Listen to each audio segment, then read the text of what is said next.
සුබ දවසක් කියලා පිළිගන්නවා හැමෝම. අද වීඩියෝ එක මම ඔයගලන්ට ගේන්නේ ඩොන්ග්චින් යුනිවර්සිටි එකේ part time work කරන්න බලාපොරොත්තු වෙලා ඉන්න ස්ටුඩන්ට්ලට part time work guidance එකක් දීලා තියෙනවා. ඒ guidance එක තමයි මම මේ වීඩියෝ එකෙන්දී ඔයගලන්ට පෙන්වන්න යන්නේ. මම කලින් වීඩියෝ එකේ ඔයගලන්ට කිව්වා කොහොමද work permit එකක් හදාගන්න steps කියලා. ඉතින් මේ document එකෙත් part time job කරන්න කැමති ස්ටුඩන්ට්ලට ඒ part time jobs legally කරන්න ඕනේ පුළුවන් විදිහ සහ ඒ categories ඔක්කොම mention කරලා තියෙනවා පැහැදිලිව මේ වීඩියෝ මේ document එකේ. ඉතින් මේ document එක තියෙන්නේ DSU English track කියලා මෙතන mention කරලා තියෙනවා. ඔයගොල්ලන්ට topic එකට යටින් පේනවා වරහන් ඇතුලේ English track එකෙන් Dongching University එකට එන ස්ටුඩන්ට්ලට work permit එක හදාගන්න සහ ඒකට අදාළ කරුණු තමයි මේ PDF එකේ mention කරලා තියෙන්නේ. ඉතින් මෙතන ප්‍රධාන විස්තරයේ තියෙන්නේ ඔයා කොරියාට ආවම ස්ටුඩන්ට් කෙනෙක් විදියට ඔයාට part time කරන්න පුළුවන් කියලා. හැබැයි ඔයාට legally කරන්න පුළුවන් categories ඇතුලේ තියෙන job එකක් කරන්න ඕනේ. සහ ඔයා permission ගන්න මොකක් හරි job එකක් තියෙනවා නම් ඒ job එක කරන්න ඕනේ ඒකේ තියෙන rules regulations වලට අනුව. ඒ කියන්නේ අදාළ පැය ගාන වගේ දේවල් ගැලපෙන විදිහට වැඩ කරන්න ඕනේ. එහෙම නැතුව මොකක් හරි විදිහකට ඉලීගල් විදිහ වැඩක් කරලා අහුනොත් ඔයාට දඩ ගෙවන්න සිද්ධ වෙන්නත් පුළුවන්. එහෙම නැත්නම් ඔයාව ආපහු ඔයාගේ රටට ඩිපෝට් කරන්නත් chance එකක් තියෙනවා කියලා තමයි මෙතන මෙන්ෂන් කරලා තියෙන්නේ. ඉතින් මෙතන ඇප්ලිකේෂන් ප්‍රොසෙස් කියලා තියෙනවා ඊළඟ ස්ලයිඩ් එක. ඒකෙදි මේ විස්තර කරලා තියෙන ටික මම මගේ කලින් වීඩියෝ එකෙන් ගෙනාවා. ඔයා පර්මිට් එක හදාගන්න අනුගමනය කරන්න ඕනි ස්ටෙප්ස් ටික පැහැදිලිව මම මේ වීඩියෝ එකෙන් ගෙනාවා. ඒ ටිකම තමයි මේකේ තියෙන්නේ. මේක මෙන්ෂන් කරලා තියෙනවා ඔයා ඩොකියුමන්ට් ටික යුනිවර්සිටි එකට දුන්නට පස්සේ යුනිවර්සිටි එකෙන් ඒ ඩොකියුමන්ට් එක ඉමිග්‍රේෂන් එකට සබ්මිට් කරාට පස්සේ ඉමිග්‍රේෂන් එකෙන් ඔයාට ඩොකියුමන්ට් ටික ලැබුණා කියලා මෙසේජ් එකක් එනවා ඊමේල් එකට සහ ඔයාගේ මැසේජස් වලට මැසේජස් දෙකක් එනවා.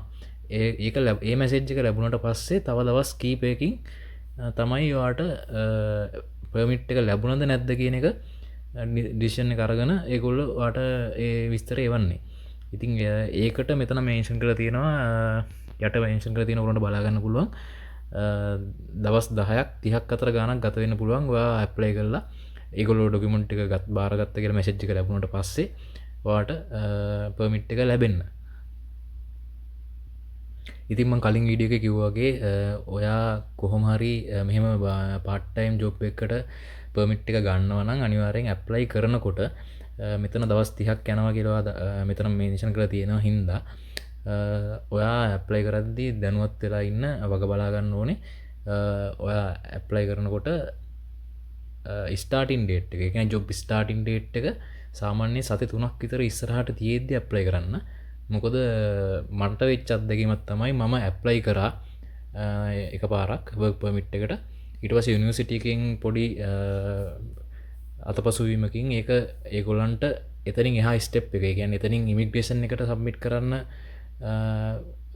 බැරි වෙලා තිබ්බා. ඊට පස්සේ මම ආපහු යුනි එකට කියලා ඇප්ලයි කෙරෙව්වා. ඒ පාර මට සිද්ධ වුණේ ඒක යුනි එකෙන් ඇප්ලයි කරාට පස්සේ මට මැසේජ් එක ලැබුණා ඩොකියුමන්ට්ස් ටික ඉමිග්‍රේෂන් එකට ලැබුණා කියලා. හැබැයි එතනදී ඉමිග්‍රේෂන් එකේ අතපසුවීමකින් අර ස්ටාර්ටින් ඩේට් එක පහු වෙලා තියෙනවා මගේ ඩොකියුමන්ට් එක චෙක් කරද්දී. දැන් එතනදී උනේ ඒගොල්ලෝ මගේ වර්ක් පර්මිට් එක රිජෙක්ට් කරා. ඒගොල්ලොන්ට ඒක අදාළ ස්ටාර්ටින් ඩේට් එකට කලින් චෙක් කරන්න බැරි වෙච්ච නිසා. ඒ නිසා මේ ඒ ඔක්කොම දැනුවත් වෙලා ඕගොල්ලෝ වර්ක් පර්මිට් එකට ඇප්ලයි කරනවා සාමාන්‍යයෙන් සති 3ක් 4ක් වගේ ඉස්සරහ ඩේට් එකක් ජොබ් එකේ ස්ටාර්ටින් ඩේට් එක විදිහට දාලා ඇප්ලයි කරන්න. ඒක කෝකටත් සේෆ්ටි. ඉතින් මෙතන මෙන්ෂන් කරලා තියෙනවා ඔයා වර්ක් පර්මිට් එකට ඇප්ලයි කරන්න ඉදිරිපත් කරන්න ඕන ඩොකියුමන්ට්ස් මොනවද කියලා මම ඒක කලින් වීඩියෝ එක ඔයගලන්ට ගෙනාවා. ඒ නිසා මේකෙදි මම ඒවා විස්තර කරන්න යන්නේ නැහැ. ඉතින් මේ ස්ලයිඩ් එක ඔයගලන්ට බලා ගන්න පුළුවන් ඔයගලන්ට වැඩ කරන්න නිත්‍යානුකූලව අවසර නොලැබෙන ඉන්ඩස්ට්‍රීස් මොනවද කියන එක. ඉතින් ප්‍රධාන ඉන්ඩස්ට්‍රීස් කීපයක් මෙතන මෙන්ෂන් කරලා තියෙනවා බලා ගන්න පුළුවන්. එකක් තමයි මැනුෆැක්චරින් ඉන්ඩස්ට්‍රි එක. ඒකෙදි ෆැක්ටරි ඇන්ඩ් ප්‍රොඩක්ෂන් වර්ක් කරන්න ඔයගලන්ට බැහැ කියලා මෙන්ෂන් කරලා තියෙනවා ඉන්ටර්නැෂනල් ස්ටුඩන්ට්ලට. ඊට පස්සේ এডুকেෂන් සෙක්ටර් එකේ ඔයගලන්ට ජොබ්ස් කරන්න බෑ. ඒ කියන්නේ ඉංග්‍රීසි කිඩ්ස් කැෆේ, ඉංග්‍රීසි ඇකඩමි, වර්ක් බුක් ටීචර් වගේ ඒවා ඔයගලන්ට වැඩ කරන්න බෑ කියලා මෙතන මෙන්ෂන් කරලා තියෙන බලා ගන්න පුළුවන්. ඊට පස්සේ සේල්ස් පොසිෂන්ස් වලත් වැඩ කරන්න බෑ. ඉන්ශූරන්ස් ප්ලෑන ඩෝට්ටුඩෝ සේල්ස් පර්සන් වගේ කැටගරිස්වල. ඊට පස්සේ කන්ස්ට්‍රක්ෂන් ෆීල්ඩ් එකෙත් වැඩ කරන්න බෑ. කිසිම කන්ස්ට්‍රක්ෂන් රිලේටඩ් වැඩක් ඔගලන්ට කරන්න තහනම්. ඉටස් ට්‍රන්ස්පොටේෂන් සර්විසස් කරන්නත් කොහොමත්තාන ඔගලන්ට මෙහ ආට පස්සේ ජොබ් සැප්ලයි කරන තංගන් ඇල්බමුන් ඇල්බ චොංකුක් වගේ ඇප්සොලින් ඔගලට බලාගන්න පුළුවන් සාමාන්‍යයෙන් ඩිලිර ජොබ්සොලට ලොකු පඩියක් මාන් 500ක් වගේ පඩියක් ගෙවනවා. ඉතින් ඒව දැක්කම සාමාන්‍යයෙන් කොල්ලොන්ට ආසිතනයට ඇප්ලයි කරන්න. ඒනට ඉතින් මෙතන තියෙන රිස්ක් එක තමයි ඉතින් අහුනොත් ලොකු දඩයක් හරි ඩිපෝර්ෂන් ඩිපෝට් කීමකට හරි ලක්වෙන්න පුළුවන්. ඉතිං ඒවගේම පාරි ඩේලි දුවනවා කියන එතන රිස්කෙක්කුත් තියෙනවා. ඇක්සිඩන්ටක් කරුණොත් තවත් එතන ප්‍රශ්න ගොඩයි එහින්ද ඒවගේ ජොබ්සල්ට යන්න එපා කියලමං කියනවා. ඉතින් ට්‍රන්ස්පොටේෂන් සර්විසස් කියන්නේ කූරිය ඩිලිවරි රයිඩ පේඩ් ඩෙසිගනේට ඩ්‍රයිව කියලා මේ තියෙන කැටගරිස්සල ජොබ් සෝගන්ට කරන්න තහනම්. ඊට පස්සේ ඒජන්සිවකුත් ඔකලන්ට තහනම්. ඒකන්න ඇරබයිට ඔෆිස් සරහ අපි හොයාගෙන කරන ජොබ්ස් මංගලන්ට කලින් විඩියෝල කියල තියෙන අපිත්‍යව කරලා තියෙන. හැබැයිති ඒවා නිත්‍යයනකුලෝ කරන්න බෑගිට මෙතර මේෂන් කළ තියෙන. ඉති මේ ස්ලයිඩ් එක ඔගලන්ට බලාගන්න පුළුවන් ඉංගලිස් ට්‍රක් එකෙන් එන ස්ටුඩන්ට්ලට වර්කින් හවස් කොච්චර වැඩ කරන්න පුළුවන්ද කියලා. ඉතින් අපේ ඩොංෂින් යුනිවර්සිටි එක ඇක්‍රඩිටඩ් යුනිවර්සිටි එකක්. මෙතන ඔයගොල්ලන්ට රතු පාටින් කොටු කරලා තියෙන බලා ගන්න පුළුවන් ඇක්‍රඩිටඩ් යුනිවර්සිටිස් වල වර්කින් හවර්ස් ලිමිටේෂන්ස් ටික. ඊට එහා පැත්තේ තියෙන ජෙනරල් යුනිවර්සිටිස් වල. ඉතින් ඩොංෂින් යුනිවර්සිටි එක ඇක්‍රඩිටඩ් යුනිවර්සිටි එකක් හින්දා මේක තමයි අපිට අදාළ වෙන්නේ මේ රතු පාටින් කොටු කරලා තියෙන කොටස. ඉතින් මේක ඔයගොල්ලන්ට බලා ගන්න පුළුවන් ලැන්ග්වේජ් එක ලැන්ග්වේජ් ට්‍රේනින් වලට එන ස්ටුඩන්ට්ලට සතියේ වීක් ඩේස් මුළු සතියට මේ කියන වීක් එන්ඩ් එකයි වීක් ඩේස්ුයි ඉන්කලුඩ් ඔක්කොම සතියටම පැය 25 වැඩ කරන්න පුළුවන්. ඊට පස්සේ අන්ඩර් ග්‍රැජුවේට්ස් කට්ටියට සතිය දවස් 5 පැය 30ක් වැඩ කරන්න පුළුවන්. වීකෙන්ඩ්ස් වල ලිමිට් එකක් නැතුව අන්ලිමිටඩ් වැඩ කරන්න පුළුවන්. ඒ කියන්නේ ඔයගලන්ට වර්ක් පර්මිට් එකේ ඇප්ලයි කරන ඩොකියුමන්ට්ස් වල මේක බැලන්ස් වෙන විදිහට ඔයගොල්ලන්ට පැය ගාන දාගන්න පුළුවන්. ඒ කියන්නේ හිතන්නකො දැන්වා ග්‍රැජුවේට් අන්ඩර් ග්‍රැජුවේට් ස්ටුඩන්ට් කෙනෙක් නම් සතිය දවස් 5 දී ඔයාට මෙන්ෂන් කරන්න පුළුවන් ඩේලි වැඩ කරනවා නම් ඒ ඩේලි සාමාන්‍යයෙන් ඔයා උදේවරුව කොහොමත් වර්ක් පර්මිට් එකට කව වෙන විදිහට හදාගන්න. මොකද රෑ වෙලාවල් වලට සාමාන්‍යයෙන් ඉමිග්‍රේෂන් එකෙන් පාලන අල්ලනවා අඩුයි කියලා තමයි කියන්නේ. ඒ නිසා මේ පර්මිට් එක හදාගන්නකොට ඔයා වැඩ කරන උදේවරුව පුළුවන් තරම් උදේවරුවේ පැය ගන්න පර්මිට් එකේ ඉන්ක්ලූඩ් වෙන විදිහට පර්මිට් එක හදාගන්න බලන්න. ඊට පස්සේ රෑට පැයක් දෙකක් එක්ස්ට්‍රා කරගත්තට රිස්ක් එක ගොඩක් අඩුයි. ඒ නිසා මේ එතකොට ඔයාට පැය 30ක් දාගන්න පුළුවන් සති දවස් 5 පර්මිට් එකට ඉන්ක්ලූඩ් කරද්දි 30ක් වෙන විදිහට දාන්න.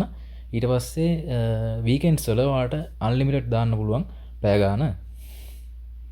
ඒ වගේම ග්‍රැජුවේට් ස්ටුඩන්ට්ලාට ඒ කියන්නේ මාස්ටර්ස් සහ PhD කරන්න එන කට්ටියට සතිය දවස් 5 ඒ කියන්නේ සඳුදා ඉඳන් සිකුරාදා දක්වා ඔක්කොම පැය 35ක් වැඩ කරන්න පුළුවන්.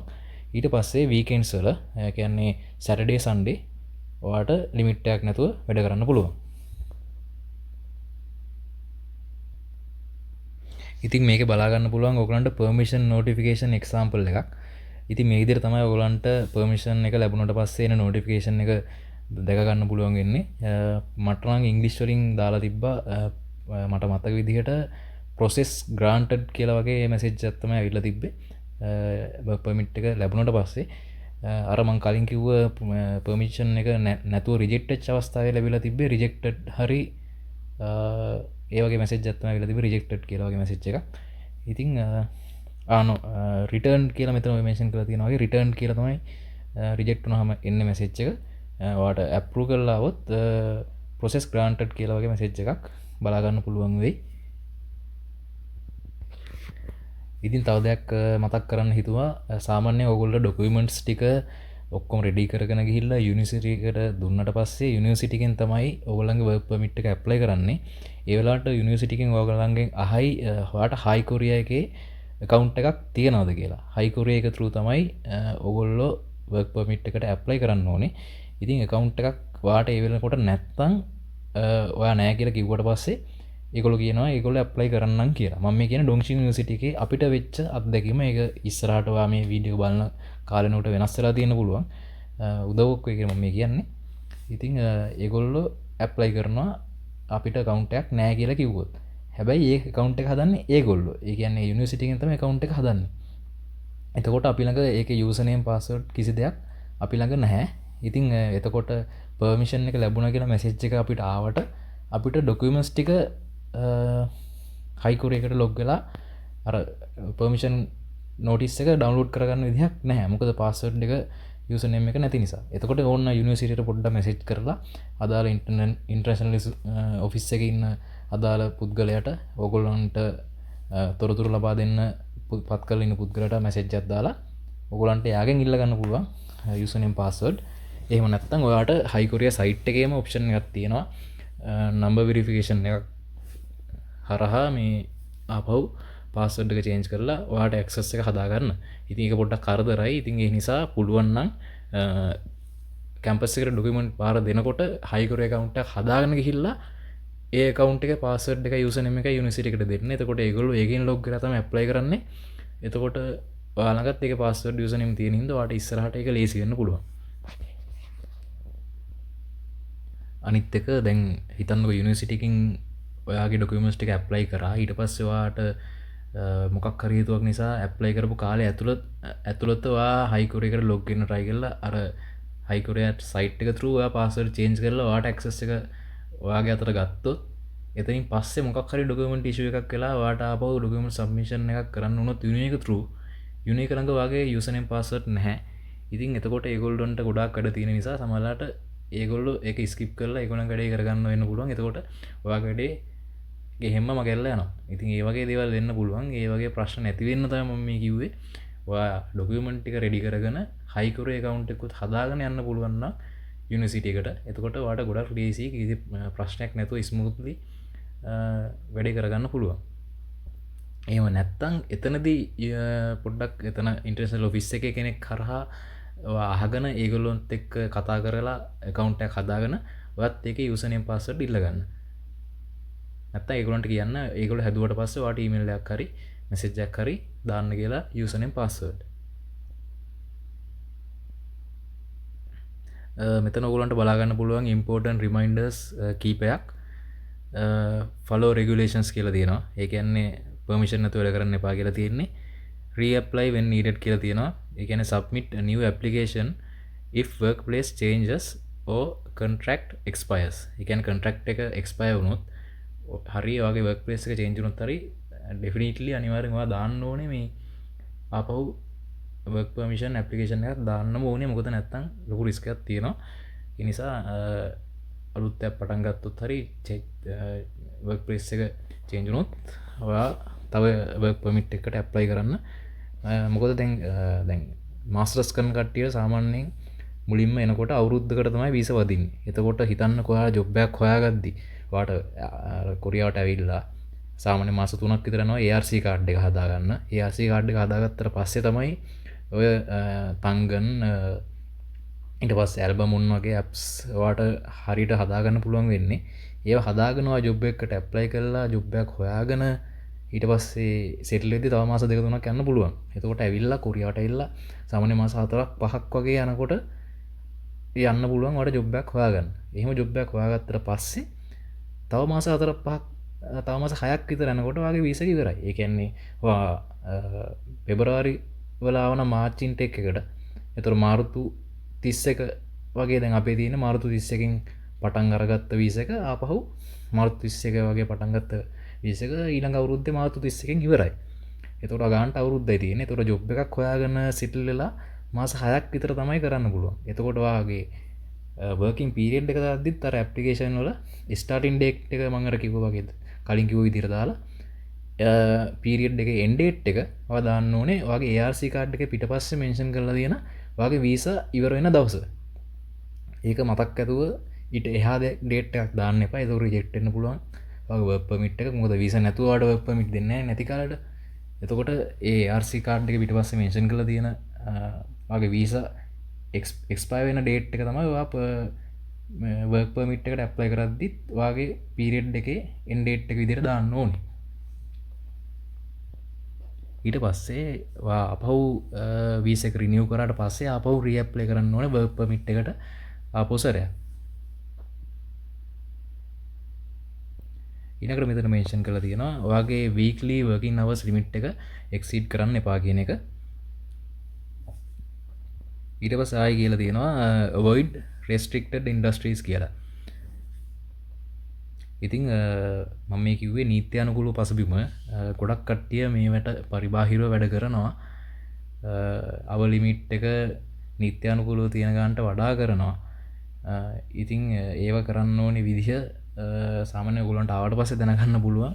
මාත් සමහර තැන්වලට ඔයගොල්ලන්ට කියලා දීලා තියෙනවා මේ ටික කරන්න ඕනේ කොහොමද කියන එක.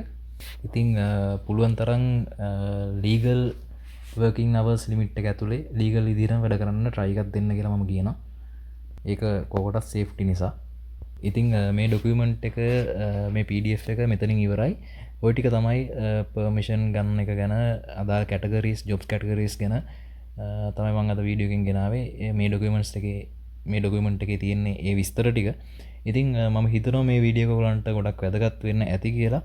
වැදගත් වුණා කියලා හිතනවා නම් මගේ channel එක subscribe කරන්න, like එකක් දාන්න, ඔයාගේ අදහස comment එකක් විදිහට ඉදිරිපත් කරන්න. ඒ වගේම ඔයාගේ යාළුවන්ටත් බලන්න, share කරන්න. එහෙනම් සුබ දවසක් හැමෝටම.